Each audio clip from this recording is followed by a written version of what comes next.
coming in off a 2-1 winning Wednesday. It's a winning week right now, heading into Thursday. We got NBA action coming back tonight. Game 5 with the Heat and the Celtics back in Boston. Stay tuned, guys. Going to get a free bet for that. And John, no action has started yet today, but already a pretty big break going our way with this first game on the card with the Reds and the Cardinals. I know we gave that out on the IG Live minutes ago.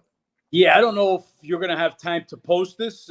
Guys got to realize we shoot the podcast usually at 11:30, so we're trying to get there a little earlier today because it takes Ben a little time to download it. So I don't know if you'll have time to see it. That's why you should be a member. How to beat the bookie. We took 150 this morning with the Reds. Day game after a night game. Just had the feeling that Goldschmidt or Arenado were going to get the day off. Even better, they're both getting the day off. This game has plummeted. The line is down to as low as 110 now. So a 40-cent beat on the line. Guys, this is what I do for you.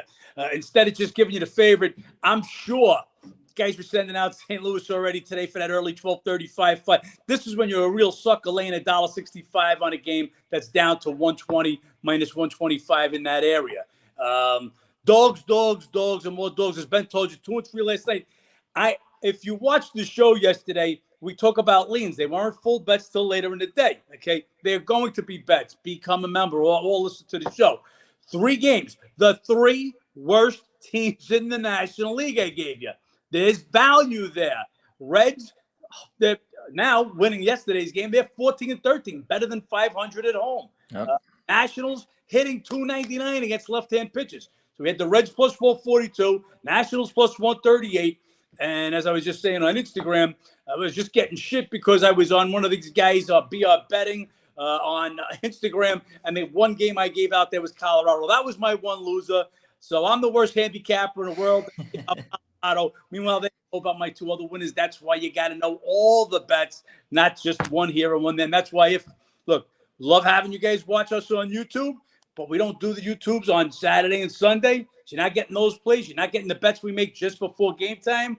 You're going to want to be a member. Rest of that baseball season, guys, we're going to kill it. We do it every year, especially we tell you the dog days of summer are coming. After Memorial Day, that's our long summer. There's value. Value starts with Cincy today. Took $1.50. If you look at the game, Mikolas really turned the season around. Three terrible starts, first 3 times out. Since then, pitching to a 2.90 ERA. Weaver is garbage. Would not have made this bet if not one of the 2 guys were out. Like I said, but figuring one guy's going to be out day game after a night game. There was enough value there with the Reds pounding out 18 hits last night to have some value at home. Like I said, now 14 and 13 at home. The value is there. Both guys out for St. Louis. This is a no-brainer at plus 150. Yeah, early game too, so always can throw off a visiting pitcher if you have an early game. Weaver, like you said, horrible. What is it? Giving up 4 runs or more in 5 to 6 starts has not been good. But St. Louis, maybe coming off a little bit of a cold stretch now. They had the big win streak, due for a little bit of regression the other way. Cincinnati scoring right now. And yes, Mikolas has turned it around. But with those 2 bats out of the lineup, you have 2 of the top 3 MVP finishers last year. I think you doing the right thing. And obviously the line change dropped there. So since you're nobody, but for you guys now seeing it, value's pretty much gone on that game. Right. And even if we're in time to catch it. Look, the one thing we also had Weaver Sunday when I got the info, no Judge in the lineup. And we know how that one turned out. The Yankees won that game also. Look, no crystal ball, no locks. Yep. Nobody saying go put the rent on it. The right bet would have been at plus 150, huge edge. If I would have known both guys were out, would have been a love bet. You would have had to make it a love bet at that point. Still could go down. St. Louis could still knock Weaver around, as Ben said, 5 of 6 starts, 4 runs or more. Not really an ace out on the bullpen, but home dog, 18 hits last night. 2 of the best players in the game sitting out. You got to take the Reds, and that's where we are on that one, Ben. Yep. Next game on this card is Marlins at Rockies, the one loser from last night, Colorado. Tonight, they get the pitching edge. It's Garrett versus Freeland. Freeland was smoked at Texas last time out, 8 runs, 9 hits in 2 innings. Prior to that, though, he was very good. He had allowed 2 runs in 18 innings in 3 prior starts, multiple quality starts. He had quality starts versus the Marlins last year. Garrett, last 2 starts, 1 run in 11 innings. He's been solid. He had a good start against the Rockies last year. This is Rockies are no one. They won 10 of the last 12 meetings in Colorado. It's a get-out day for Miami. Marlins beat them down a little bit last night, maybe a little bit of revenge from that game as well. And they're not respecting Freeland, I don't think, too much by making him the dog in this situation. I think Freeland definitely has the pitching edge here. He's had 2 really bad starts this year. Outside of that, he's been great. He really has. And the last one was a terrible start at Texas. Texas does happen to be the best offensive team, scoring the most runs per game and second in batting average. So, yeah, got to like Freeland here. It's Freeland and nobody. Freeland, 3.34 ERA in 6 starts in cause. That tells you a lot. Now, Garrett's been real good to his last 2 times out. And Marlins hitting 283 this week, 287 versus lefties. So a nice little something for them there. Arias left the game last night. He leads the league hitting, but he may sit versus the lefty anyway with Freeland pitching. Colorado, they hit 274 versus lefties. Home dog at the right price. We'll wait to see the lineups before we pull the trigger on this one. Day game after night game, guys. Always going to be a chance that somebody gets a day off. I would expect Arias to be out, if not other players today. Then we have Padres at Washington. Nats, even the series of the win yesterday. Padres, they had won their prior 2. Thought maybe they were turning it around just for them to drop this one. They're now 3-13 their last 16 games. 3-10 their last 13 games. Cannot back this Padres team as a road favorite. Snell versus Irvin. Irvin's been hammered last 2 starts. He only has 4 career starts. First 2 were great. 1 run in 10 2/3. Last 2, 12 runs in 7 1/3. Abysmal. Snell, decent. Last couple of starts. He was roughed up by Boston last time out. Prior to that, he had 3 quality starts. Nats are nobody. They're hitting well right now. Padres not getting it done. Last in hitting. No reason to lay the Padres as a road favorite. Definitely not looking at the Padres as a road favorite. This number is crazy high. But Irvin, he's been garbage. Couple of nice starts. His first 2, crushed the last 2. Got to be the home dog or nobody. Again, day game after night game. We'll wait to see if there's any lineups. San Diego sits somebody, may be forced to go with Irvin and the dog. Snell had pitched real well against the Nats last year. 1-0, 1.64 ERA, and a 17-2 K walk ratio. That tells me a lot. So the pitching matchup belongs to Snell. But the price is ridiculous for a team that's won 3 of their last 13 games, a team that's batting 191 this week, dead last, batting 223 for the year. Then we have a nice little playoff revenge matchup here. Phillies and the Braves. Phillies beat the Braves in 4 games in the NLDS last season. What a nice little win last night for Philly. They had 2 outs, bottom of the 9th. Trey Turner, 2-run shot, ties it up. They win it in extras. Atlanta, they're coming in after the series against the Dodgers. They also walked it off last night with Albies. Pitching matchup, Nola versus Dodd. Dodd, spot starter, 4th career start coming up. Guy trying to bust his way into the rotation. He gave up 3 runs in 6 innings last time out against Miami, so it's a decent outing. And Nola, he's been pretty solid. 8 runs, 20 innings, 20 Ks, 4 walks last 3 times out. This is definitely a pitching edge to Nola. Playoff revenge factor for the Braves. I have a slight lean to the Phillies in this matchup. Not jumping out of my seat for it. With that revenge factor, the Phillies maybe a little let down after the come from behind yesterday, but Phillies are no one for me in this matchup, John. Yeah, I can't call it Phillies and nobody. As you said, Braves with a little playoff revenge. Phillies also had to travel while Atlanta stayed at home, so another little factor. Don't want to get behind Dodd, although he did have a decent start in his last time out, allowing just 3 runs in over 6 innings. He hasn't pitched up in the big leagues since May 4th. That was his last start. I'm right where the number is right now. I'm about a pick on the game to Atlanta -110, and we're looking at Atlanta right now at -108, -109. So no dog in this fight. And we have Cubs and the Mets. Mets, they had their big 5-game win streak. They've now dropped 2 cents, and they're 3-11 their last 14 road games. Really gross pitching matchup today. Carrasco versus Hendricks. Carrasco, he came back for his first start after the injury last week, gave up 5 runs. He's given up 5 runs in 3 of his 4 starts so far this season. He did have a good outing against the Cubs last year. And Hendricks, he'll be making his season debut. He hasn't faced, what was the last time? Faced the Mets in 2021, 6 shutout innings. That's a long time ago. Was 5 rehab starts. First couple were brutal. Last 3, though, 3 runs in 16 innings. two pitchers still, coming back from rehab. But this is going to be Carrasco's second start back. He hasn't looked good even before the injury this year. Really tough to get a read on that as far as betting it. Will be a lean to the Cubs, just ever so slightly there with Hendricks. If he can show anything like he did in his rehab starts, might be a game to play the over in this. Could be a couple of starting pitchers getting banged up early. Yeah, want no part of Carrasco. We actually bet against him his last time out. Got a bad break, had a 5-0 lead. We jumped all over him, but the Met Bats came back to win that game 10-9. Mets went from red hot, but that all happened at home. 5 straight at home, beating Tampa Bay the last 2 of the series, and then sweeping the Guardians. They go on the road, not getting the same results. Big difference, this team on at home and on the road. What we get out of Hendricks, don't know. He made a lot of rehab starts. Usually it's 2, 3. Sometimes it's 1. Sometimes they do a bullpen. A lot of rehab starts. Don't know what that's telling us. We'll sit this one out and see how they both look. See if Carrasco could look some semblance of what he was last year. And same with Hendricks, who, when Hendricks is right, he's a good pitcher. Then we have Giants at Milwaukee. Can't give you guys too much on this. It's a bullpen day for San Francisco. Alexander's the opener. And Brewers still waiting to see who they're going to put in the box as the starting pitcher. Just some trends, though. Giants, they won 2 of 3 in San Francisco this year. Brewers won 2 of 3 in Milwaukee last year. And Giants come in red hot. They're 7-2 their last 9. Brewers, they take care of business in that Astros series. 2 really tough AL matchups for them. They get Tampa Bay, then Houston. They won 3 of the last 4 in that. But can't give you much more without knowing the pitching matchup. Right. Bullpen game for San Fran. Who knows what Milwaukee's going to do?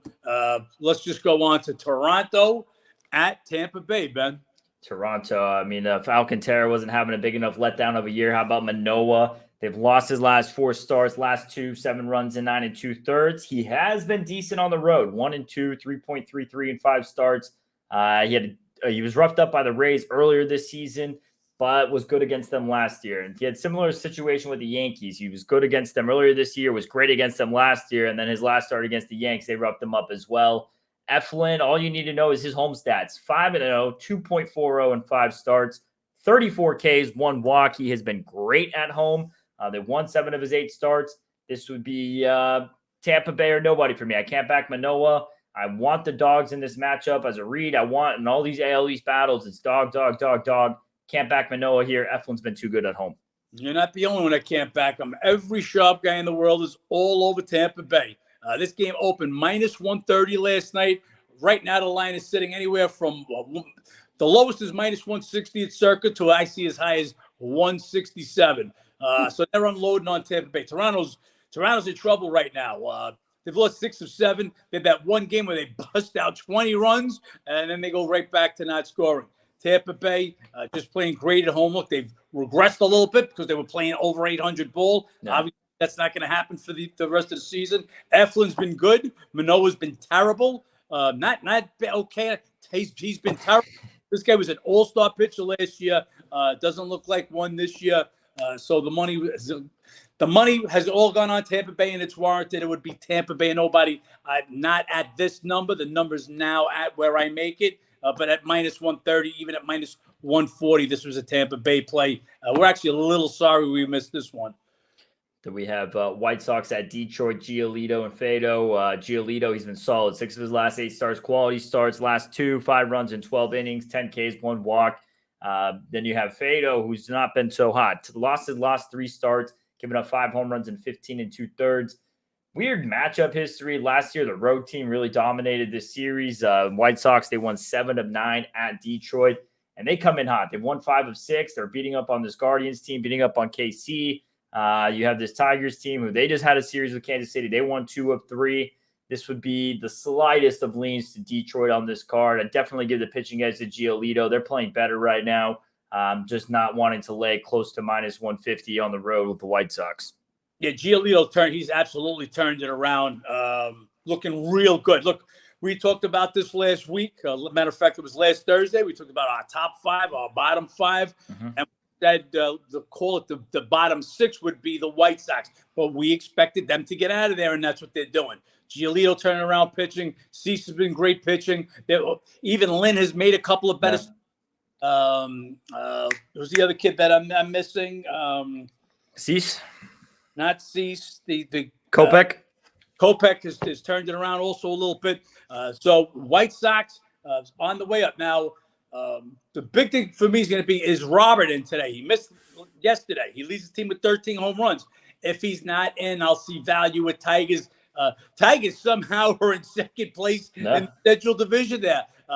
Here's a team. They win 50. Look, they're like Colorado in the fact that they get enough wins at home to make them a home dog in certain spots. This would be one of the spots. Absolutely, Giolito got the pitching advantage, but if Robert's not in the lineup, I think this game is now up to 145. There'd be value with Detroit. If it goes higher, even if Robert's in, I could find myself on Detroit. It's Detroit or nobody at this number. Yeah, Detroit's been getting some good pitching. Obviously, what Rodriguez has given them has just been exceptional. But even beyond that, they've been getting some good pitching for some of these guys. We'll see if Fado can fall into that. Orioles at Yankees, some of the worst pitchers on their rosters going. You have Gibson for Baltimore. He's actually been better. 2 of his last 3 starts been quality starts. Has struggled on the road with a 5+ ERA. Schmidt, Yankees have won 3 of his last 4 starts, allowed 2 runs in 5 innings last time out at Cincy. Gave up 4 runs versus the O's earlier this year. This would be Orioles or nobody. They're coming off the win yesterday, slugged them. This is also a lean to the over in this game. Orioles, their last 5 games, all be reaching double digits. Got to look to the over in this spot as well, especially with this pitching matchup. And Yankees, 11-4 since Judge returned, but Baltimore, they're playing just as good right now. 4-5 on the trip, 17-9 on the road. This would be O's or no one for me. O's or nobody. Look, I give Gibson a pretty big pitching advantage. He has been decent the last few times out. Big advantage also. Yankees haven't seen him last couple of years. So always an advantage. The more you see a pitcher, just as with every at-bat, each pitch, the deeper you go into account. So the deeper you go into account, the deeper he goes into the game, the more games you see him, that advantage keeps going towards the hitter. So when you're not seeing him, advantage Gibson. He's been a better pitcher anyway. Orioles, I don't know, second best record in baseball right now, second best record on the road. Hard to bet against them. We didn't want to take them yesterday because of the domination Cortez had over them. 18 1/3 scoreless innings last year. I believe it was 31-2 K walk ratio. Not as good this year in his outing earlier in the year in Baltimore, but still came away with a win against the Orioles. Looked like he was doing the job again yesterday until the Orioles struck for an 8-ball in the fucking second inning. Orioles are a real team. There's a big sample. So look, if you guys have been with me from last year, I touted the Orioles early last year. You could just see their star rising, a solid squad all the way around.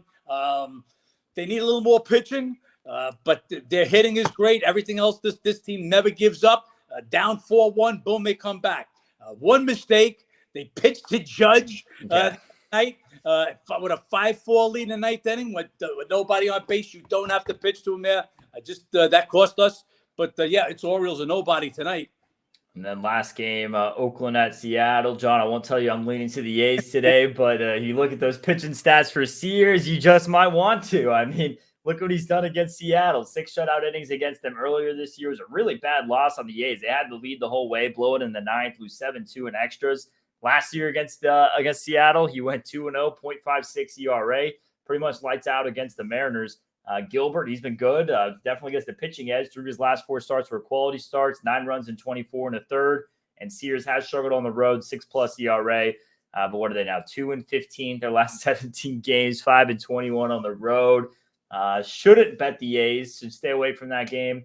But for those of you guys looking, bet against the A's every day, maybe today's a day not to. Don't bet the A's. Look, so Mariners win again last night. They've won the first 3 of this series. They won the first 3 of this series, outscoring them 20-5. They've won 9 of the last 10 meetings, including all 6 this year. A's are on a historical pace to be the worst team ever in Major League Baseball. We got them scoring 1.57 runs per game in their last 7. 29th scoring 3.55 runs per game this year, hitting just 175 this week, and 29th hitting 220. So, yes, Sears could give you a game, great, but this team can't hit. Gilbert, we had him his last time out against Atlanta, where he picked up a W for us. Mariners are another team like St. Louis. They'll put together that long streak to catapult them, and it looks like they're in the middle of that right now, obviously being helped out by the soft schedule with Oakland. Big number, but I can't take the A's. I can't take the A's. Yeah, A's are tough to back and for good reason. Historically bad. We talk about it every day. Then we got an interesting game 5 tonight, John. Heat at Boston. Celtics able to force the game 5. I've been seeing the Dave Portnoy clips going around social media the last few days about him guaranteeing a game 7. It was meant to be, Derek Jeter and A-Rod were in attendance for that game 4. So bringing the Boston curse from 04 back in the house. Do you see Celtics forcing a game 6? I could. I don't see them winning by more than 8. That's off bet for today, guys. But get back to Portnoy. Yeah, he called Celtics in 4. When they won game 1, he said Celtics in 5. When they won game 2, the Heat, he said Celtics in 6. So good luck, Portnoy. Can the Celtics win? Absolutely. They were the best team left in the playoffs once Milwaukee got eliminated, at least by my numbers. Heat are just on it. They're a different team in the playoffs. And I've been saying we were on the Heat in game 4. I was looking for the sweep. Boston they look like a dead team. Coach Missoula looked like a deer in the headlights. He was asked after game 4 what went wrong, and he actually said he didn't have his team ready to play. Game 3. So here's a professional coach, didn't have his team ready to play game 3 of the East Conference Finals. Don't know why he wasn't fired on the spot. I said this yesterday. I used to coach travel baseball. I had my boys ready to play every day. That's travel baseball. You're the coach of the Boston Celtics. What do you mean you didn't have them ready to play? It's not an excuse. You're taking the heat off the guys. Get out there and play. They looked like they were dead. We bet the Heat. We're ahead 9 points to start going into the start of the third quarter. And the Celtics respond with an 18-0 run over 3 minutes and 3 seconds. And basically that was the game. They went from down 9 to up 9. They put the Heat away for the rest of the game. Now, that being said, those 3 minutes and 3 seconds won that game for them. They've now played 4 games, so that's 8 halves. In those 8 halves, the Heat have won 6 of the 8 halves. Celtics won the first half of game 1 and hadn't won another half till the second half of game 4. Just by that run, you're going to tell me now the Celtics are back to being an 8-point favorite at home. Celtics 4-5 at home so far in the playoffs. Let me get my stats out. So we got Celtics 4-5 at home in the playoffs. They're 9-8 overall. All 9 wins have been by 8 points or more. But like I said, just 4-5. Heat 12-4 in the playoffs. 5-3 on the road, straight up 6-2 against the spread. And what was the numbers I saw? I believe it's Celtics are like 0-5 as an 8-point or more favorite at home, and Heat are 5-0 or 5-1, 8-point or more dog. They did what they had to do with at Milwaukee. The one game that they were a big dog without Butler at the Knicks. They covered that game also. Just no way in the world can I make this game 8. Yes, Vincent is out, and that's what made the line go as high as 7.5 because Vincent was going to probably be out. He is out. Look, you got Lowry starting on the bench. He'll probably move into the starting lineup. They've had Martin. Khalid Martin's given them a ton off the bench. He'll see more time. Would I rather have Vincent? Of course I would. But Duncan Robinson will pitch in. Everybody, it'll be a team effort. They got enough guys there. Look, there's one guy. Playoff Jimmy. Playoff Jimmy shows up. Don't be surprised they ended in Boston. But can Boston win it? Absolutely can. It can't force a game 6. I just don't think they're going to win by more than 8 points. Yeah, I agree with you. It's a lot of points there. So as Miami are known as far as the side, I'm looking at the over in this game. All 8 Miami road games in this playoffs have gone over, including the first 2 in this series. Boston matched the most they scored last game at Miami with 116 in this series. Do or die game 5 back at home. I imagine the tempo and pace going to be pretty intense there for the Celtics tonight. I will say the Vincent injury doesn't scare me too much for this specific game in the short term. But with him now getting hurt and Hero already out, Miami's one more injury away maybe from blowing a 3-0 lead. I mean, if it's granted, if Bam or Jimmy gets hurt, I mean, God forbid, but even one of those other guys, Duncan Robinson or Martin, you start losing too many of those role players, and they might be a bit too shorthanded. But as far as tonight, I agree with you. 8 points, too many points for this Miami Heat team, too much fight in them. And if you guys saw the post-game interview with Jimmy Butler, he looked very cool, calm, collected, and, not feeling any pressure whatsoever, no matter how much, the media out there is trying to make it seem like pressure's all on them, can't blow 3-0 lead. So definitely agree with the side there. It's Miami. Hey, look, the Heat are going to want to get this done now. Game 1 of the finals is scheduled for June 1st. So Denver's already won. They're already resting. They're getting Joker and Jamal Murray a much-needed rest. Heat want to get this series over. They'll come with the game that, we'll get them back in our house. Believe me, they want to go down that road. But, yeah, just as Ben said, now that you lose Vincent, you're already playing without Hero, although Hero's now been cleared for non-contact. Don't know if he'll get back for any part of the finals. We'll wait to see if they're there. Look, no team has ever come back from down 0-3.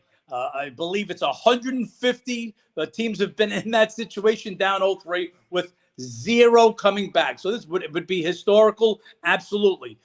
Just 8 points, like I said. Heat have won 6 of the 8 halves that they've played so far. A 3-minute and 3-second run. Yeah, Boston was unbelievable. 18-0 run. But it lasted 3 minutes and 3 seconds. It's going to take more than that to flip it around. Miami played about as bad a game as you could in their last game. Boston shot 8, knocked down 18 3-pointers. I think Miami hit 8 for 24 or something like that. No, I'm sorry, they were 25%. So they're even worse than that. Look, Miami comes with a decent game. They cover 8. They come with a good game. Playoffs, Jimmy shows up. They'll win outright. Let's see. 8 for 32 on that number. You had the 8 right. And 25. Hypothetical here. Obviously, like you said, 150 occurrences. Hasn't happened. No team coming back. Say by chance Boston comes back, wins this series. Now, baseball, we can compare it to the Sox. They had that 0-4 comeback, 0-3 comeback against the Yankees. They would go on to win the chip. Now, I would feel this would be as big of a letdown as you could have if you're the Celtics going into the finals, coming back from 0-3 in that situation. Do you think that's more of a plus or a negative with that 0-3 comeback? I think if the Celtics would have come back, all hypothetical here, nobody's hurt, whatever. First game, they go into the rare at Denver. I would say they get their doors blown off. No. Just such a mountain to come over. Look at Game 7 with Philadelphia, and now they play Game 1 against Miami. And Miami comes in there, boom, all over them and knocks them off. Those sevens are tough to come off of. Game 7, Golden State had to come off. We're on the Lakers in that first game. That Game 7 it's tough to come over. This is playoff time. So, yeah, I would be against them in Game 7. Look, Game 1 is going to be tough for either of the two Eastern Conference teams. Like I said, for Denver, already resting. So we'll see what happens. I'm going to still go on a limb here and say at 150-0, chances are the Heat will get there. Will they get there tonight? We'll see. It's all going to be in Jimmy Butler's lap. 30, they are 6-0 in the playoffs when Butler scores 30 or more. If he scores 30 or more, good chance they can knock them off. He gives us a game. They'll stay within the 8. Boston's got to play. Look, Boston can play a lights-out game. Heat got to play a bad game. And they can cover 8 points. But that's what's got to happen. Any kind of decent game from the Heat. And if the Celtics don't shoot 40% from 3, I'll go on a limb and say they're not going to win this. They'll definitely won't cover and may not win the game unless they shoot 40% from 3. Yeah, the future price on this series is ridiculous. Minus 250 for Miami. Very low, I would say, considering they have that 3-1 lead. We'll see how it plans out. And you got 3 games to win 1. Yep, 3 games to win 1. And going into that Bucks Game 5 when they were down 3-1, I had said, if Milwaukee or that price on the series was a similar price, they were disrespecting Miami in a similar fashion. It was just for them to win 1 game on the road. Can the Bucks win 1 game on the road? Obviously, Miami didn't let that happen, and tonight. We'll see if Miami doesn't let it get to another game 6 again. Heat +8, guys. That's the free one for you. It'll probably be too late by the time you guys see this video, but we took the Reds +150. By the time we started this video, it's the best you could take is +110, 112, 114. We destroyed that line with Arenado and Goldschmidt being out of the lineup. Guys, that's why you want to become a member.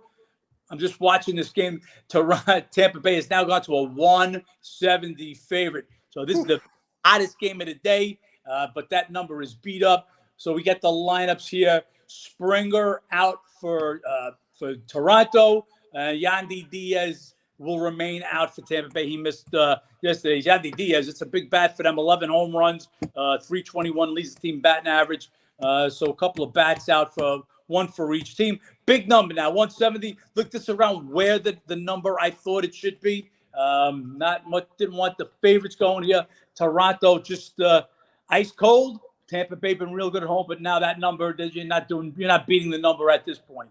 I will say one bad thing about Tampa Bay today, if you guys need a reason to get off the hottest game of the day, is they do get the Dodgers next coming into town. They met in the World Series a few years ago, so maybe there's a little bit of revenge still there waiting around. I mean, I still think that side is Rays or nothing, but that's definitely not at -170. Number's gone. No, that's gone. That's it, guys. We're back here tomorrow. What else we got going on, Ben? That's about it. Like you said, we have this one NBA game. We'll see how much more conference finals we'll have. If you guys haven't yet, go check out the app. Download that in the App Store or Google Play. Go to the website, howtobeatthebookie.com. You want to be getting +150 dogs that close at +110, plus even money. Go to the How to Beat the Bookie website, become a member. And we've had a good week so far, John. A couple of winning days. Let's make some money. Let's start with the Reds today and cash this 150 first thing in the afternoon. Let's do it. Let's make some money.